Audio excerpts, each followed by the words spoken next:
Hello student, welcome to my YouTube channel CM classes. आज हम हमारे चैनल पर इंग्लिश सीखने के लिए कोर्स स्टार्ट कर रहे हैं। इस जिसमें सारी चीज़ें आपको सिखाई जाएंगी। कैसे इंग्लिश पढ़ते हैं, कैसे लिखते हैं, कैसे बोलते हैं। और इतना ही नहीं, इसमें आपको कंपटीशन एग्ज़ाम की तैयारी भी करवाई जाएगी। तो हम जिस तरह से आपको बताएंगे उस तरह से आपको फॉलो करना है। हमारे चैनल को लाइक करना है, सब्सक्राइब करना है और शेयर करना है, ताकि दूसरे स्टूडेंट्स को भी इसका लाभ मिल सके। तो सबसे पहले हम इसमें इंग्लिश सीखने के लिए क्या क्या आवश्यकताएं हैं, कैसी तैयारी करना है, वो आपको हम बताएंगे। तो देखिए आप, सब्जेक्ट इंग्लिश।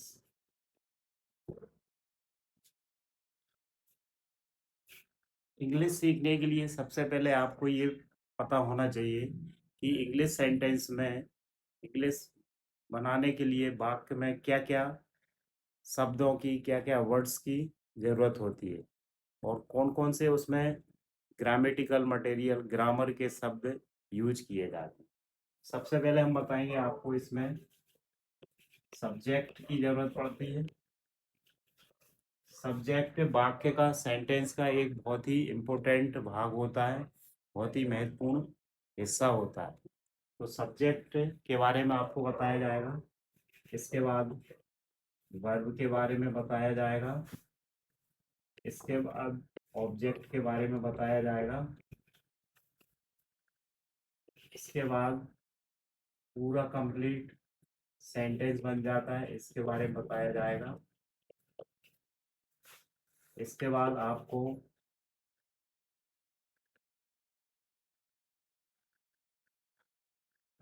जो मेन टू बी वर्ब वगैरह होते हैं उसके बारे में बताया जाएगा। पीएसबी के बारे में बताया जाएगा और मॉडल वर्ब के बारे में बताया जाएगा। इतने आपको बहुत ही इम्पोर्टेंट पार्ट होते हैं। तो सबसे पहले मैं आपको सब्जेक्ट एक्सप्लेन कर देता हूँ। सब्जेक्ट क्या होता है। सब्जेक्ट सेंटेंस का एक बहुत ही महत्वपूर्ण हिस्सा होता है।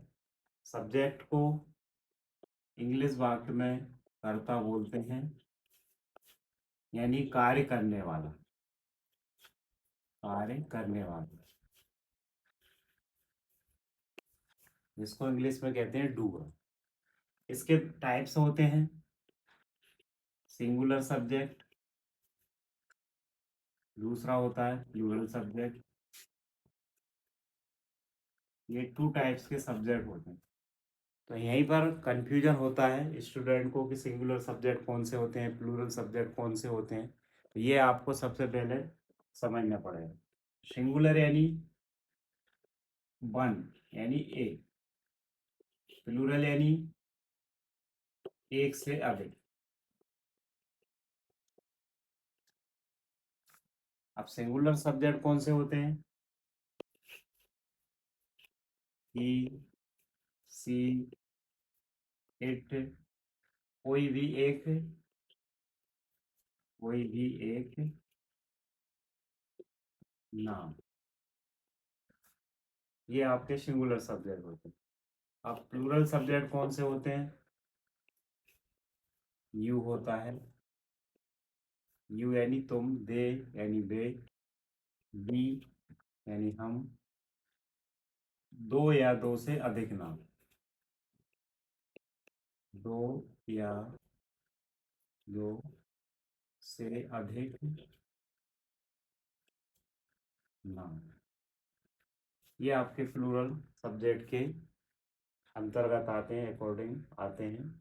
अब आपको ये देखना है सब्जेक्ट के बारे में, यदि किसी को कोई समस्या है तो आप कमेंट्स में पूछ सकते हैं। इसके अलग से डिफाइन भी करवा देंगे, लिखवा भी देंगे। तो अभी आप अपने नोटबुक पे इसको लिखते जाएं या इसका स्क्रीनशॉट ले लेना आप। तो नोट्स बनाने में आपको प्रॉब्लम नहीं आएगी। अब आता है आपका वर्ब। वर्ब मीन्स होता है क्रिया। क्रिया मतलब कोई भी एक्शन।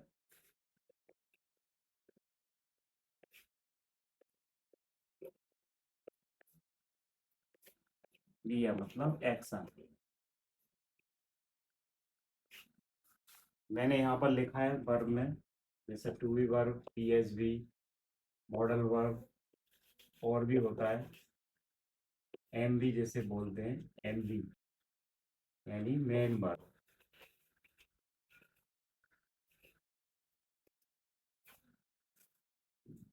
जब आपको ये सारी चीज़ें डिटेल पढ़ाई जाएंगी तो आपको और नोट डाउन कराया जाएगा, लिखवाया जाएगा। अब आता है ऑब्जेक्ट। ऑब्जेक्ट मीन्स होता है कर्म। ऑब्जेक्ट मीन्स होता है, ऑब्जेक्ट का मतलब होता है कर्म,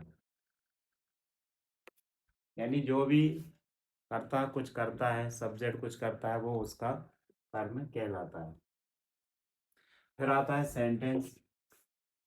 अब सेंटेंस में ये सारी चीजें मिल जाती हैं,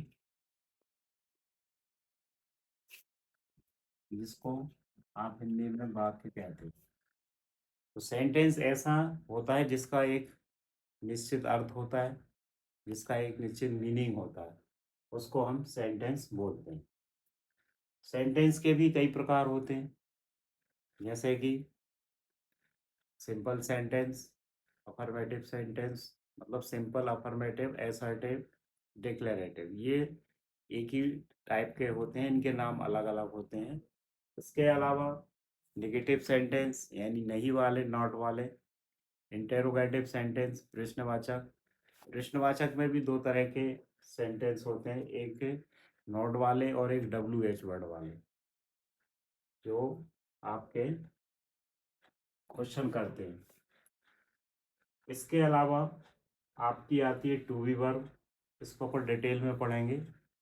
PHV पजेसिव हेल्पिंग वर्ब होती है।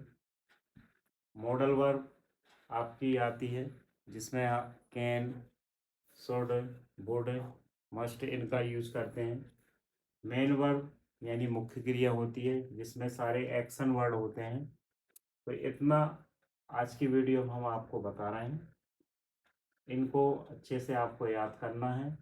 यदि कोई भी प्रॉब्लम आती है तो आप हमसे कमेंट्स में पूछ सकते हैं। Okay, thank you.